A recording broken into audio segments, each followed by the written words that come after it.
Hello दोस्तों, पवन teaching centre में आपका स्वागत है। पेन पेपर हाथ में है और नाइन्थ के हिस्ट्री के बुक साथ में, तो बने रहे पवन टीचिंग सेंटर के साथ, पढ़ते रहें, यूँ आगे बढ़ते रहें। ये कौन सा बुक है? ये है SCERT है, नॉट NCERT, जिसको BSTBPC भी कहते हैं, BST की भी कहा जाता है। बिहार बोर्ड टेक्स्ट बुक है, बिहार स्टेट टेक्स्ट बुक। तो चलते हैं, देरी न करते वो आगे पढ़ते हैं। हम लोग इसके पहले पूरा कंप्लीट कर चुके हैं चैप्टर पर, अमेरिका के स्वतंत्रता संग्राम कर चुके हैं पूरा कंप्लीट, सॉरी भौगोलिक खोज कर चुके हैं कंप्लीट। अब हम लोग चलेंगे, आज पढ़ेंगे चैप्टर 2, अमेरिका स्वतंत्रता संग्राम। कौन स्वतंत्रता संग्राम? अमेरिका स्वतंत्रता संग्राम हम लोग आज पढ़ेंगे। तो देखते हैं, देरी न करते हुए पहला प्रश्न की ओर चलते हैं। प्रश्न क्या करा पहला जो देखते हैं, सॉरी प्रश्न नहीं, देरी करते हुए चलते हैं, हम लोग समझने का प्रयास करते हैं। क्या करा? विश्व इतिहास में आधुनिक काल का प्रारंभ जिन घटनाओं के साथ जोड़ा जाता है उनमें यूरोपीय देशों द्वारा 15वीं शताब्दी में नए समुद्र मार्गों की खोज भी शामिल है। अगर देखा जाए विश्व इतिहास में आधुनिक काल का प्रारंभ जिन घटनाओं के साथ जोड़ा जाता है उनमें से क्या है? यूरोपीय देशों द्वारा 15वीं शताब्दी में नए समुद्री मार्गों की खोज में शामिल है। इसका उद्देश्य नए व्यापारिक मार्गों को विकसित करना है। इसका उद्देश्य क्या था? खोजने का मेन उद्देश्य था नए विकसित व्यापारी को क्या करना? विकसित करना, ताकि यूरोपीय देशों की अर्थव्यवस्था व्यापार और वाणिज्य के माध्यम से समृद्ध बनाई जा सके। करा कि अर्थव्यवस्था व्यापार और वाणिज्य के माध्यम से क्या बना जाए? समृद्ध बनाया जाए। यानी कि कहने का मतलब यह समृद्ध मतलब पूर्ण रूप से इसको अच्छे तरीके से क्या किया लागू जाए, इसके लिए अपने मुनाफा के लिए क्या किया जाए। इसी तरह क्रम में 1492 में कोलंबस ने अमेरिकी महाद्वीप की खोज की। यही कारण था कि उसी समय में क्या हो गया था, कोलंबस ने किसकी? अमेरिकी महाद्वीप की खोज की। समझ में आ रहा है? 1492 में कोलंबस, कौन देने योग्य बात, ध्यान देने योग्य बात, ये स्टार वाला पॉइंट क्वेश्चन पूछेगा। कोलंबस ने अमेरिका की खोज कब किया? 1492 में ने अमेरिकी महाद्वीप की खोज की। पुनः अमेरिगो वेस्पुची ने बृहद भूखंड के बारे में विस्तृत जानकारी दी। आई पूरे अमेरिकी वेस्पुची जो थे, ये पूर्ण रूप से बृहद खंड के बारे में, अमेरिका के पूरा के बारे में इसकी खोज बताई। धीरे धीरे यूरोपीय देशों, कौन देशों? धीरे धीरे यूरोपीय देशों ने इन क्षेत्रों में अपने उपनिवेशों भी बसा लिए। यही कारण हुआ कि धीरे धीरे उपनिवेश को यूरोपीय देशों ने इस सब के लोग को क्या कर दिया? अपने अपने उपनिवेश भी बसा लिए। उपनिवेश मतलब जाकर वहाँ रहने लगे अपना। उत्तरी अमेरिका में मुख्य रूप से फ्रांस और इंग्लैंड में अपना वर्चस्व स्थापित कर लिया। अगर देखा जाए अमेरिका को पढ़ाए होंगे पहला चैप्टर में, अगर नहीं पढ़ा तो जाके देखिएगा। पहला चैप्टर में हम लोग पढ़े अमेरिका में उत्तरी अमेरिका में मुख्य रूप से फ्रांस शासन कर रहा था और इंग्लैंड शासन कर रहा था, पूरा वर्चस्व जमाए हुए था। आगे देखते हैं हम लोग। लगभग उसी समय यूरोप में नए राजनैतिक विचारों का प्रतिपादन भी हो रहा था। उसी समय क्या हो रहा था? लगभग उसी समय यूरोप में नए राजनैतिक विचारों का प्रतिपादन भी हो रहा था। और व्यक्ति की स्वतंत्रता, किसकी स्वतंत्रता? व्यक्ति की स्वतंत्रता, निरंकुशता, सत्ता का विरोध, समानता और बंधुत्व जैसे विचार लोगों के बीच, विशेषकर प्रबुद्ध वर्ग के बीच लोकप्रिय होते जा रहे थे। यही कारण था कि वहाँ का जो विचार था, जो सत्ता था, उसके बीच समृद्ध होते जा रहा था। विशेष प्रबुद्ध वर्ग के विचार लोकप्रिय होते जा रहा था, यानी कि उनका जो विचार था पूरे समाज में फैलते जा रहा था। इंग्लैंड से अमेरिकी उपनिवेशों की भौगोलिक दूरी और वहाँ के निवासियों को वैचारिक विभिन्नता ने धीरे धीरे एक ऐसा स्थिति उत्पन्न कर दी जहां वैचारिक स्तर पर इंग्लैंड और उसके उपनिवेश वस्तुतः दो अलग अलग स्तरों पर आ गए। उन दोनों के, उनके निवासियों के वैचारिक विभिन्नताओं ने धीरे धीरे इतना ऐसा स्थिति कर दिया कि दो क्या हो गए, उनके विचार क्या होने लगे? अलग अलग होने लगे। इंग्लैंड के वहाँ उपनिवेशवाद के, इस सभी के उनके वस्तुएं भी क्या होने अलग अलग हो गई हैं। यानी कि अब जैसे कहने का मतलब यह हुआ कि आप जिस तरीका से रहिएगा, जौन जौन देश से आएगा, जैसा देश भूषा होगा, उसी तरीका से तो आप व्यवहार कीजिएगा। तो ये इंग्लैंड भी उसी तरीका से व्यवहार करने लगा। उसी समय बदलती हुई आर्थिक व्यवस्था ने भी इन दोनों के बीच मतभेद को बढ़ाया। यही कारण था कि उसी समय आर्थिक व्यवस्था क्या चीज होते जा रहा था, बदलते जा रहा था। इन दोनों के बीच जो मतभेद था, उस मतभेद को क्या कर दिया, खत्म कर दिया। धीरे धीरे उपनिवेशवासियों इंग्लैंड के वर्चस्व से मुक्त होने के लिए अग्रसर हुए। इसी का परिणाम अमेरिकी स्वतंत्रता संग्राम के रूप में सामने आया। यही कारण हुआ कि इंग्लैंड का वर्चस्व मुक्त हो गया और इसका अग्रसर हुआ और ये आगे बढ़ने लगा। इसी का परिणाम क्या हुआ, अमेरिका स्वतंत्रता संग्राम के रूप में सामने आया। कैसे कैसे, जिसके बारे में जानते हैं। उसमें कारण है, जैसा दिखाई दे रहा होगा, कारण। कौन रन, कारण। अमेरिकी स्वतंत्रता संग्राम विश्व इतिहास की एक महत्वपूर्ण घटना है। अमेरिकी स्वतंत्रता संग्राम जो है विश्व इतिहास की एक महत्वपूर्ण घटना है, जिसके निम्नलिखित कारण थे। अमेरिकी इतिहास के जो था, सब विश्व से इतिहास की एक महत्वपूर्ण घटना है, जिसके निम्नलिखित कारण थे। कौन कौन कारण? पहला, उपनिवेशों में राजनैतिक स्वायत्तता का अभाव। उपनिवेशों में जो राजनीतिक स्वायत्तता का अभाव था, कैसे, जिसके बारे में समझते हैं।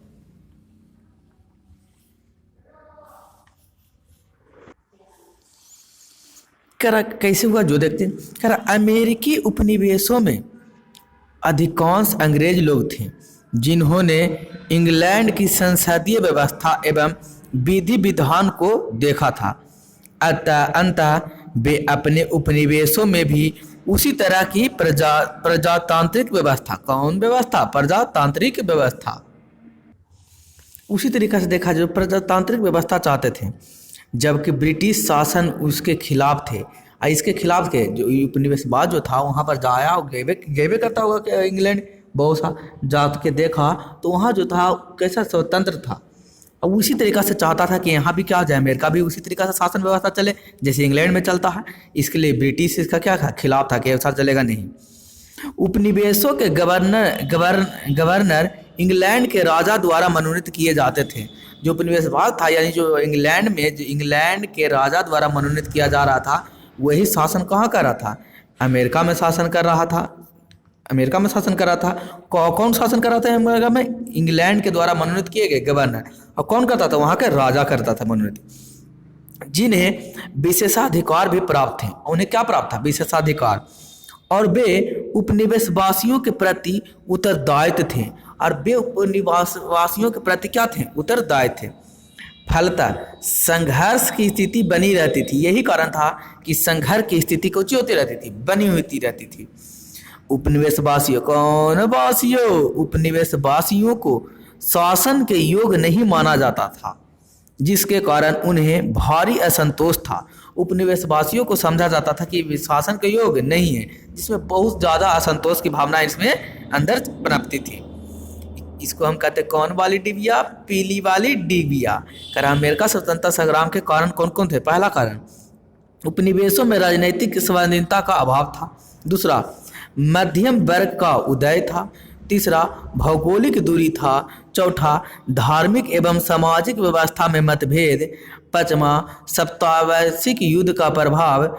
छठा, प्रगति विरोधी आर्थिक नीति। सातवां, लेखनों के एवं प्रचारकों की भूमिका। और जॉर्ज तृतीय की निरंकुश नीति। और तत्कालीन कारणों का बोस्टन चाय पार्टी। इस सभी क्या था? अमेरिका स्वतंत्रता संग्राम के कारण था। तो पहला कारण तो हम लोग देख लिए। दूसरा कारण देखते हैं भौगोलिक दूरी।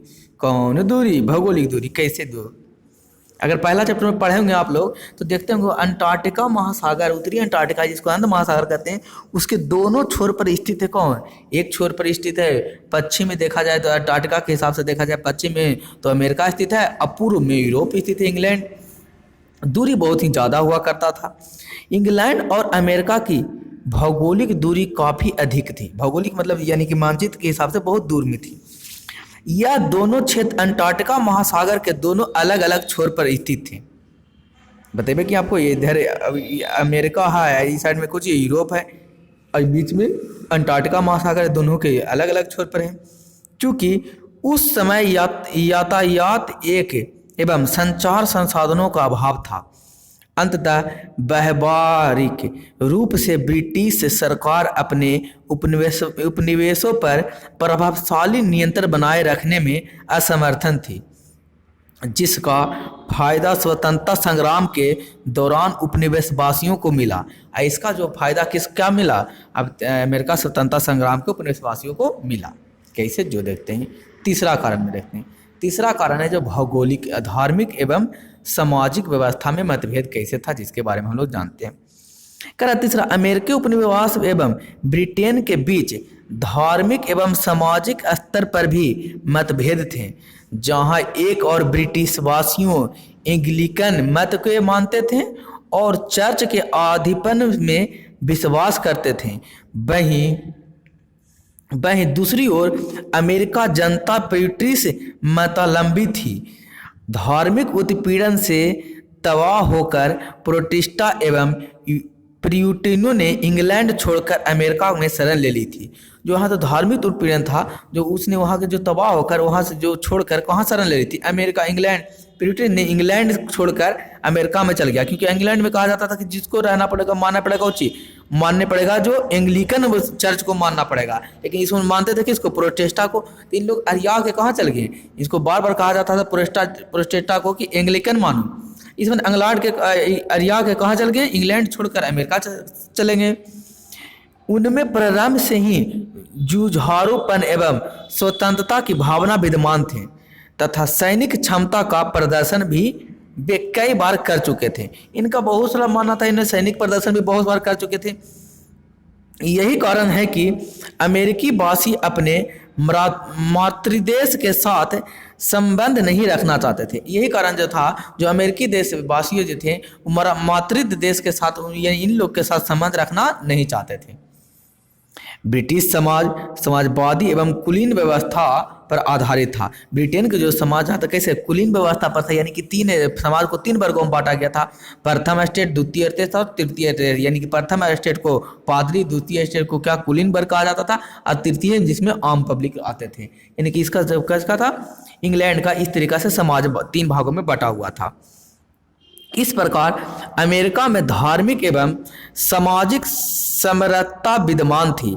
यही कारण था कि अमेरिका में धार्मिक एवं सामाजिक समरसता विद्यमान थी, जिनसे स्वतंत्रता संग्राम के लिए एक मजबूती आधार प्रदान किया गया। यही कारण हुआ कि स्वतंत्रता संग्राम के लिए एक मजबूती आधार प्रदान हुआ।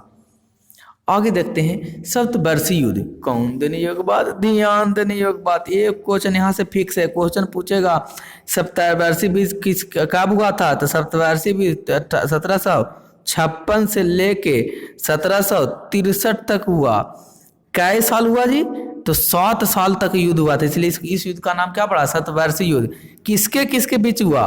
तो इंग्लैंड के बीच, यानी कि अंग्रेज के बीच, और किसके बीच? अंग्रेज वर्सेस क्या हो गया? फ्रांस हो गया। फ्रांस का इसमें हार हुआ था, इंग्लैंड का क्या हुआ था? जीत हुआ था। ये क्वेश्चन पूछता कि सप्तवर्षीय युद्ध कब हुआ था? 1756 1763 में। किसके बीच? इंग्लैंड और फ्रांस के बीच। कौन हारा? ये फ्रांस हारा। कौन जीता? इंग्लैंड जीता।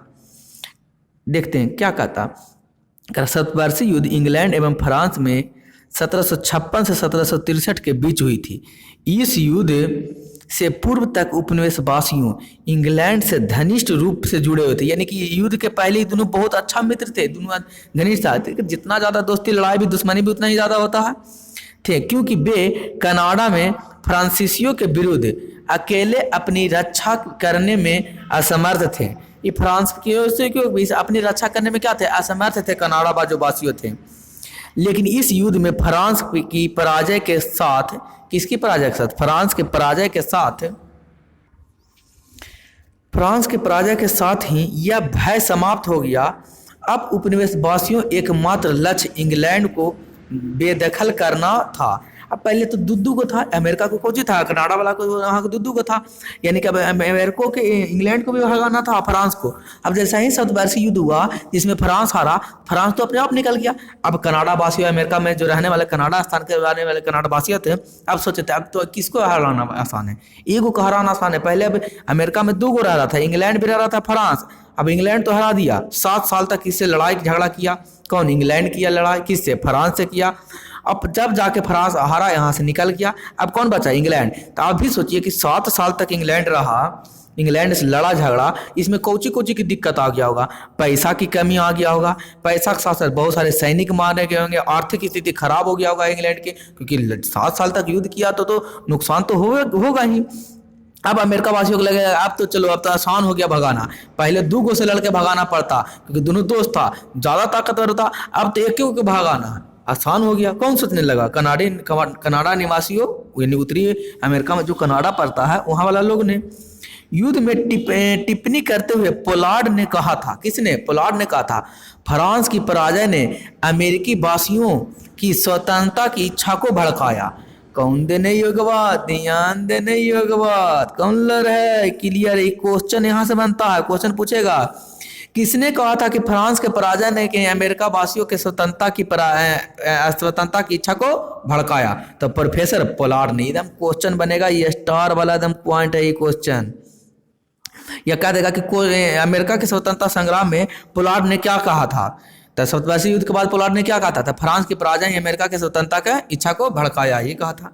कौन देने योग्य बात? ध्यान देने योग्य बात। कौन लड़ है? क्लियर है। चलते हैं आगे, देखते हैं। कह रहा प्रगति विरोधी आर्थिक नीति। कौन विधि? प्रगति विरोधी आर्थिक नीति क्या है? सबसे गंभीर मतभेद आर्थिक कारणों से उत्पन्न हुए थे। बहुत सा मतभेद हुआ गया था आर्थिक कारणों से, पैसा की दिक्कत होने लगा। क्यों आर्थिक कारण? क्योंकि इंग्लैंड से लड़ा, फ्रांस से कै साल तक लड़ा? 7 साल तक लड़ा। और जब 7 साल तक लड़ेगा तो कुछ न कुछ तो पैसा के क्या होगा? दिक्कत होबे करेगा, जो कि हुआ भी। उपनिवेशवाद का बुनियादी सिद्धांत यह था कि उपनिवेशों के आर्थिक शोषण यानी कि पैसा का दोहन करना जितना कर सके, और उनका संसाधन का दोहन करना यानी संसाधन भी जो भी था, कोयला, सोना, खादान जो था, सब को, तेल को लेके अपना यहाँ जाना है, का अधिकार मातृ देश को है। दूसरी ओर उन्मुक्त व्यापार की धारणा विकसित हो रही थी। दूसरी ओर क्या चीज हो रही थी? व्यापार की धारणा भी विकसित हो रही थी, जिसमें राज द्वारा व्यापार को नियंत्रित करने का विरोध किया गया। यही कारण हुआ कि राज द्वारा क्या किया गया? विरोध करने का कोशिश किया गया।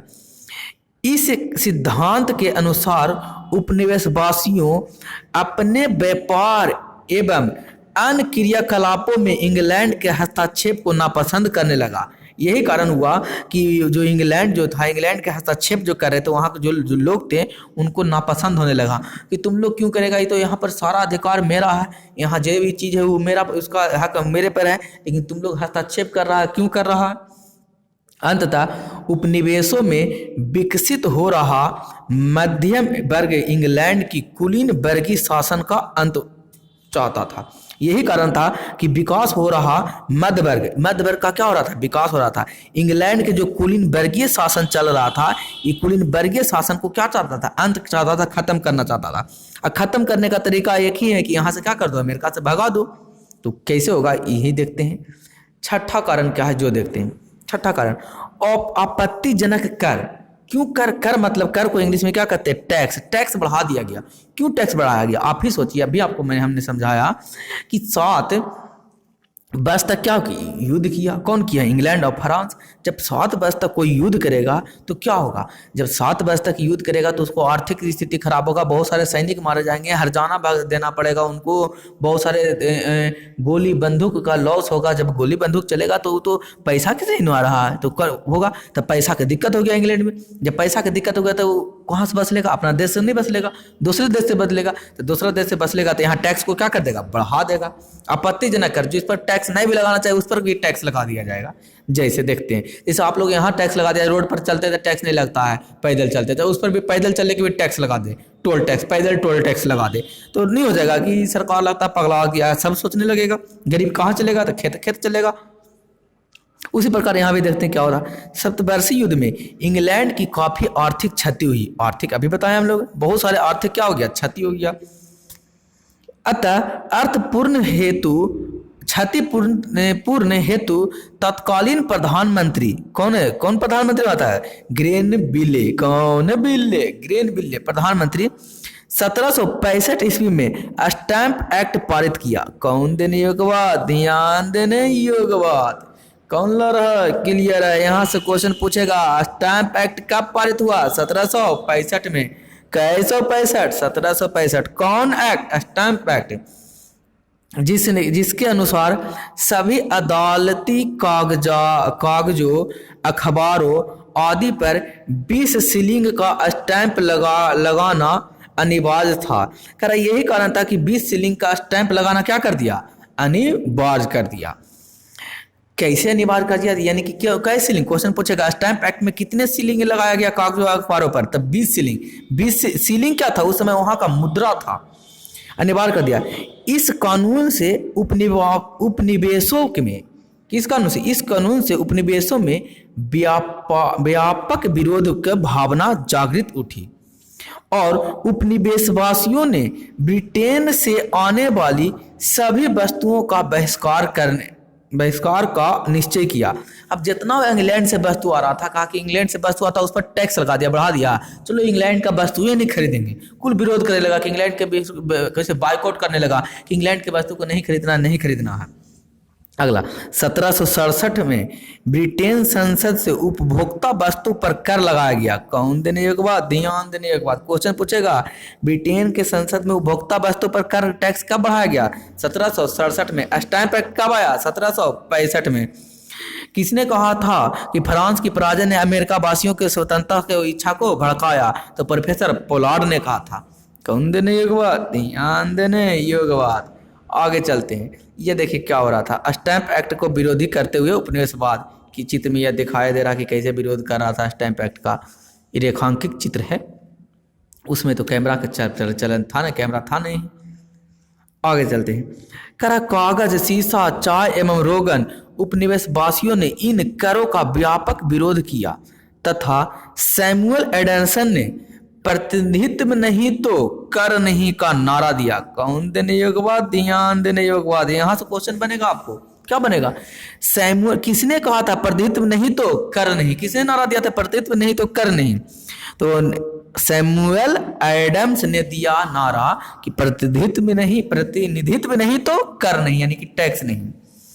ब्रिटेन सरकार की कार्रवाई का विरोध करने के लिए उपनिवेशवासियों ने स्वाधीनता के पुत्र एवं स्वाधीनता के पुत्री आदि संस्थाएं स्थापित किए। क्वेश्चन पूछेगा कि स्वाधीनता के पुत्र, स्वाधीनता के पुत्री का स्थापना कब हुआ? किस लिए किया गया था? तो ब्रिटिश सरकार के विरोध करने के लिए किया गया था। कब? तो 1767 में लगभग किया गया था। किसने कहा था कि प्रतिनिधित्व नहीं तो कर नहीं? सैमुअल एडम्स ने कहा था। उपभोक्ता वस्तु अधिनियम कब पारित हुआ? 1767 में पारित हुआ। स्टैंप एक्ट कब आया? 1765 में स्टैंप एक्ट आया। फिर आगे आपको पूछेगा कि फ्रांस की पराजय ने अमेरिका के वासियों को स्वतंत्रता का इच्छा को भड़का दिया। किसने कहा था? प्रोफेसर पोलार्ड ने कहा था। ये सब चीजें क्या चीज होते चली गई। अगला है लेखकों एवं प्रचारकों की भूमिका क्या थी, जो देखते हैं। स्वतंत्रता की भावना जगाने में लेखकों एवं प्रचारकों की अहम भूमिका रही। कौन कौन भूमिका? जैसे 1776 में टॉमस पेन की लघु पत्रिका कॉमन सेंस, ध्यान देने एक बात, ध्यान देने, टॉमस पेन के कॉमन सेंस, याद करने का तरीका हम बता रहे हैं। क्या था? कॉमन सेंस क्या था? पत्रिका किसके द्वारा प्रकाशित हुआ था? टॉमस पेन के द्वारा किया जाता था। कब? 1776 की बात है। तो क्वेश्चन पूछ देगा कॉमन सेंस पत्रिका किसके द्वारा प्रकाशित की जाती थी? टॉमस पेन के द्वारा। या क्वेश्चन आपको ऐसे भी पूछ दे सकता है। 1776 में टॉमस पेन की लघु पत्रिका का क्या नाम था? Common sense. याद रखेगा, टॉमस पेन के कॉमन सेंस। किसको? टॉमस पेन के कॉमन सेंस लघु पत्रिका थी। इसने अत्यंत प्रभावशाली एवं उत्तेजना शैली में स्वतंत्रता की आवश्यकता पर बल दिया। इसने जो पत्रिका में जो उसमें तो सोशल मीडिया था ना, तो पत्रिके द्वारा चलता था, एकदम उत्तेजना आवाज में दिया था। उसने राजतंत्र पर भी करारा प्रहार किया। टॉमस जेफरसन ने उपनिवेशवासियों के विद्रोह करने के अधिकार का समर्थन किया और उनकी बढ़ती हुई स्वतंत्रता की इच्छा को क्या दिया? प्रोत्साहन दिया। जो स्वतंत्रता की इच्छा बढ़ रहा, उस स्वतंत्रता की इच्छा को और क्या कर दिया? प्रोत्साहित कर दिया। कौन देने योग्य बात? ध्यान देने योग्य बात। पढ़ल बच्चा है कहीं से प्रश्न तो बनेगा यहीं से, कौन टी सी, पीटीसी। दोस्तों यदि आपको वीडियो अच्छा लगता है तो वीडियो को लाइक कीजिएगा, चैनल पर पहली बार है तो चैनल को सब्सक्राइब कीजिएगा, दोस्तों के साथ शेयर करना बिल्कुल नहीं भूलिएगा। अंत में मैं आपको यही कहूँगा, आज भर इतने ही रह देते हैं, कल एक वीडियो में और खत्म हो जाएगा, इसमें ज़्यादा नहीं है। अगर आपको वीडियो अच्छा लगा वीडियो को लाइक कीजिएगा, दोस्तों के साथ शेयर कीजिएगा और कमेंट करना नहीं भूलिएगा कैसा लगा। अंत में मैं आपके यही कहूँगा, छोटे को प्यार दे, बड़े को सम्मान करें, अपना व्यक्तित्व इस तरीके से कायम रखें कि आपके साथ रह रही स्त्री भी सुरक्षित महसूस कर सके। अंत तक आपका वीडियो देखने के लिए धन्यवाद। बने रहे पवन टीचिंग सेंटर के साथ, पढ़ते रहें यूँ आगे बढ़ते रहें।